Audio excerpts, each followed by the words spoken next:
guys! Welcome back to our channel. And for those new here, welcome. So on this video, we are going to give a review on Oddmar, which is rated as top 1 platformer game on Google Play. So Oddmar is another 2D platformer game that gives us an outstanding view. Ang game na ito captured not just my gamer blood but also got stuck deep in my heart. In other words, I totally love this game. And I really want to share this to you guys. So now let's talk more about this.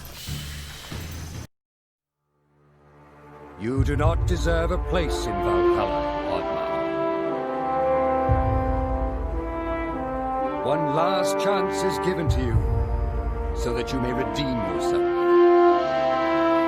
Make your people proud. But if you fail, all is lost.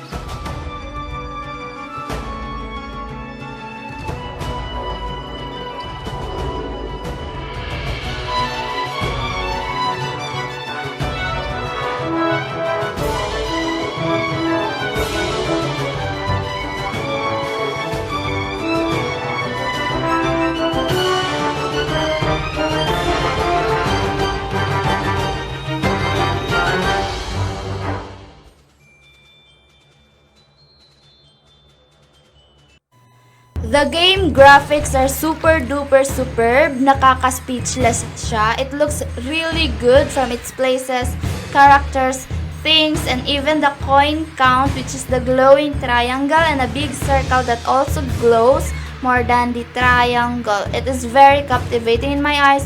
It gives out this lively, immersive world of the game. The music is very captivating as well, bagay na bagay sa type na Viking game.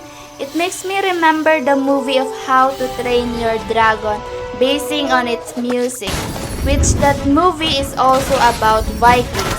Mayroon ding sounds of the places which draw us more in the game, the birds, the water flows, even frogs, lahat ng nailagay sa loob ng game sounds dashing. And thus, music also changes depending on the places you're in.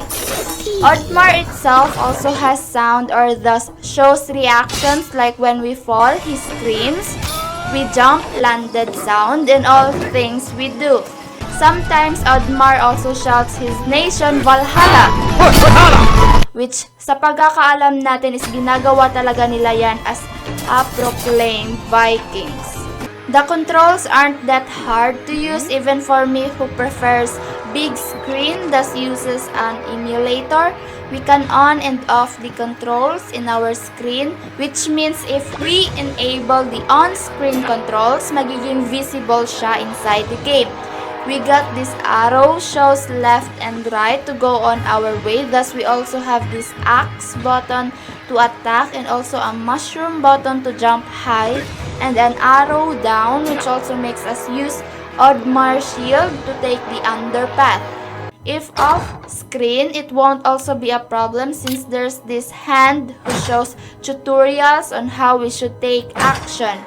Swipe up, we got the jump. Swipe down, we got the down button. And tap once, we got the attack.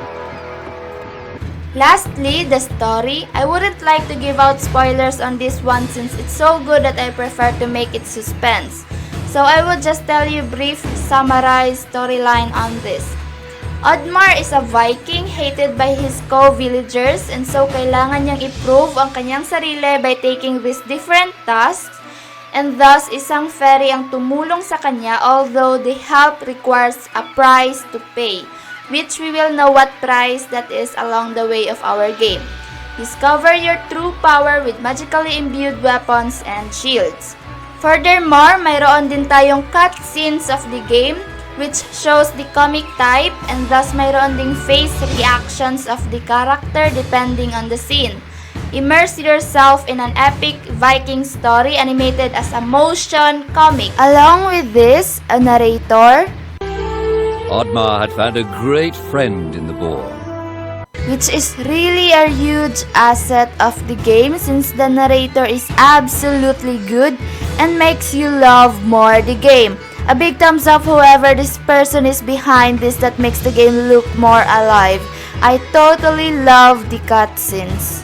Add-on, mayroon tayong 4 na magkakaibang map which have 5 levels each map and an additional 1 level for the boss stage. So all in all, it has 6 levels in one map. First, the Midgard map, boss stage Forest Troll. Second, Alfheim map, boss stage Kraken. Third is Jotunheim map, boss stage Stone Golem. And the last one is the Helheim map with the boss stage Loki. Journey through 24 beautifully handcrafted levels of physics-based puzzles and platforming challenges. Encounter new friends and foes on your journey through magical forests, snowy mountains, and treacherous mines. And now, bigyan natin ng rating from 1 to 10 as 10 is the highest. I give this the obvious rate of 10. It's the first game that I gave a perfect 10 since I believe this game deserves it. Knowing how hard the developers worked just to attain this amazing game, which they had 100% accomplished for me. The game looks very nice. The controls are super good with its tutorials. The music is awesome, bumabagay sa game. Storyline with the cutscenes plus a narrator is very superb. Like, I would really agree to be a fan of this game. That's how much I liked it.